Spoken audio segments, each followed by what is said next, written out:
তীব্র তাপদাহ, খরা আর অনাবৃষ্টিতে পাবনার ঈশ্বরদীতে নষ্ট হচ্ছে কোটি টাকার লিচু। অসহনীয় গরমে শুকিয়ে ঝরে পড়ছে কাঁচা ও আধপাকা লিচু।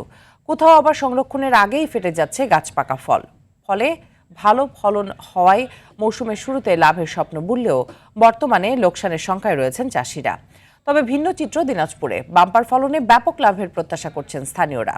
প্রতিনিধিদের পাঠানো তথ্যচিত্রে আরও জানাচ্ছেন আব্দুল হামিদ। দেশের অন্যতম লিচু উৎপাদনকারী অঞ্চল উত্তরবঙ্গে চলছে তীব্র তাপদাহ। পাবনার ঈশ্বরদীর বাগানগুলো থেকে এখন সংগ্রহ করা হচ্ছে বোম্বাই লিচু। মৌসুমের শুরুতে ভালো ফলনে খুশি ছিল কৃষকরা, তবে গেল কয়েকদিনে বাড়তি তাপমাত্রায় নষ্ট হচ্ছে লিচুর গুণগত মান।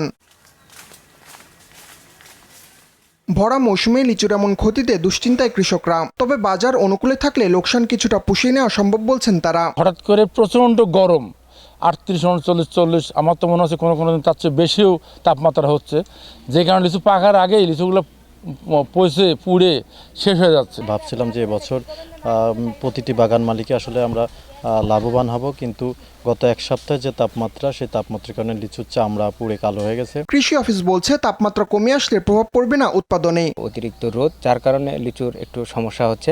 আশা করা যাচ্ছে আবহাওয়া যদি একটু অনুকূলে চলে আসে, অর্থাৎ তাপদাহ যদি কমে যায়, তাহলে দ্রুত এটা সেরে যাবে। এদিকে উল্টো চিত্রের দেখা মিলছে দিনাজপুরের হিলিতে। সবুজ পাতার ফাঁকে থোকায় থোকায় ঝুলছে লাল টকটকে লিচু। পরিচর্যা আর অনুকূল আবহাওয়ায় লিচুর রং আর আকার হয়েছে আকর্ষণীয়।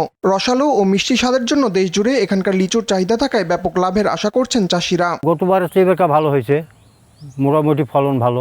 লিচু প্রচুর স্বাদ আছে, সুন্দর স্বাদ আছে। এখন বাগান শেষ হতে হতে এখন যদি আল্লাহ রহমত করে হয়তো 1.5 লক্ষ টাকা হতে পারে। ন্যায্য মূল্য পেলে আগামীতে এই অঞ্চলে লিচুর চাষ আরো সম্প্রসারিত হবে বলছে কৃষি বিভাগ। এই বছর আবহাওয়া অনুকূলে থাকায় ফলন ভালো ছিল। আগামীতে আমাদের যে বেদানা জাতটা, যেহেতু এটা আসলে খুবই জুসি একটা লিচুর জাত, এটা সম্প্রসারণে আসলে আমরা কাজ করছি এবং আগামীতে এটার চাষাবাদ বৃদ্ধি পাবে। বর্তমানে চায়না 3 প্রতি শ লিচু বিক্রি হচ্ছে 800 থেকে 900 টাকায়, মাদ্রাজি 250 থেকে 300 এবং বোম্বাই বিক্রি হচ্ছে 350 থেকে 400 টাকা দরে। আব্দুল হামিদ, RTV।